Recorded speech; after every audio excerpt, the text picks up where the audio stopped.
Well, back to our top story, and LA is in crisis this morning as wildfires leave a massive trail of destruction. 5 blazes continue to burn across that county. Now, for more, we're joined by 2 Aussies who are also Los Angeles residents, Jax McClellan and Laura Johansson. Good morning to you both. It was good to talk to you yesterday. It's good to catch up with you today. Jax, let's start with you. Since we spoke last yesterday, you were teetering on the edge of do I evacuate or not? What did you do?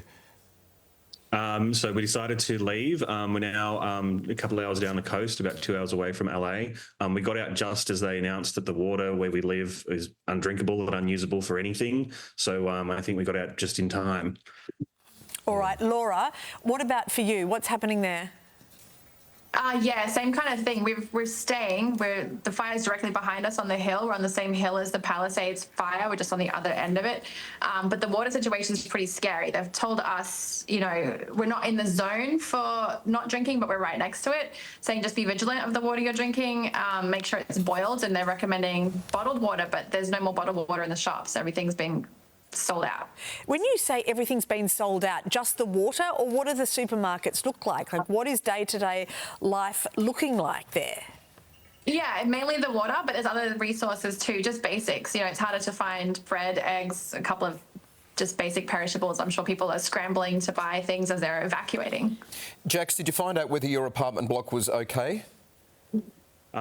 So far, it's okay, and it seems like the fire's kind of turned the other direction, so we're hoping that everything will be okay. Yeah, and you had to move a fair way away, did you? Is there any reason why you went a couple of hours? I've been trying to get my head around this morning, like where everyone goes in Los Angeles right now. Tens of thousands of people evacuated, above 100,000. How did you find somewhere to stay?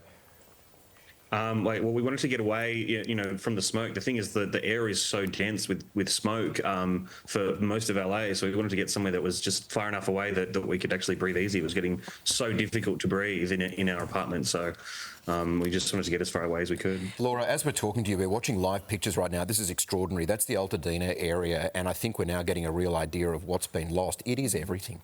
I mean, street after street after street, it is just gone. There's nothing. Laura, I wanted to ask you about the kids, though, because this is scary for kids in that environment. You have 3 children. Presuming school is cancelled, there's no chance of that happening. Yeah. What are you doing with the kids and how are you reassuring them? The kids are at home. School's been cancelled for, you know, the rest of this week for sure, but I'm just trying to keep them not scared. You know, my job is to help them feel safe and supported and protected, and they are aware of what's going on. I mean, the air quality is abysmal. You can smell, it smells like a barbecue that's gone on way too long in all the worst ways when you walk outside. So we're trying to stay indoors, keep everything filtered as best we can. But in terms of the kids, I'm just trying to keep them optimistic and know that whatever happens, they're going to be safe. Yeah. Just as we talk to both of you, let's just hold on these pictures for a minute. These are the first time we've seen these aerial shots this morning. My mistake before too, that wasn't Altadena, that was in that Sunset Boulevard. Palisades, the Palisades. Yeah, thank you. Heading down there. Look at it right down to the ocean from that hill right down. This gives us an idea, doesn't it, Laura and Jax, of what you both experienced of the Santa Ana winds pushing fire downhill. We don't hear of that in Australia. That's quite extraordinary.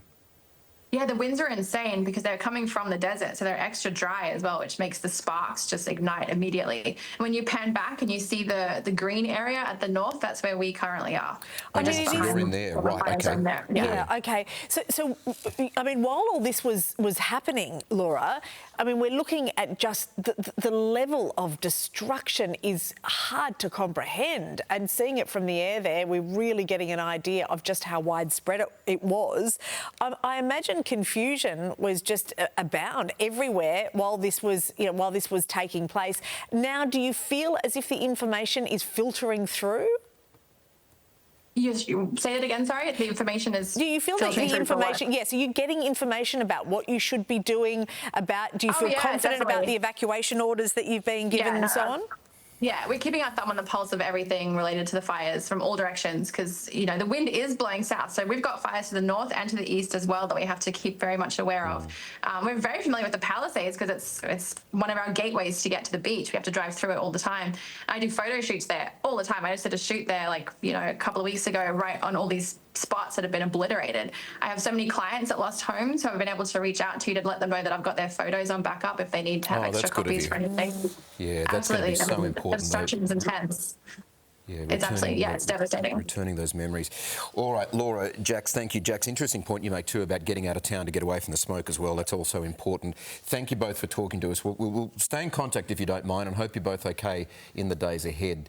And of course now the issue of, supermarkets running bare and all of those, that day-to-day stuff, school not being on. Yeah.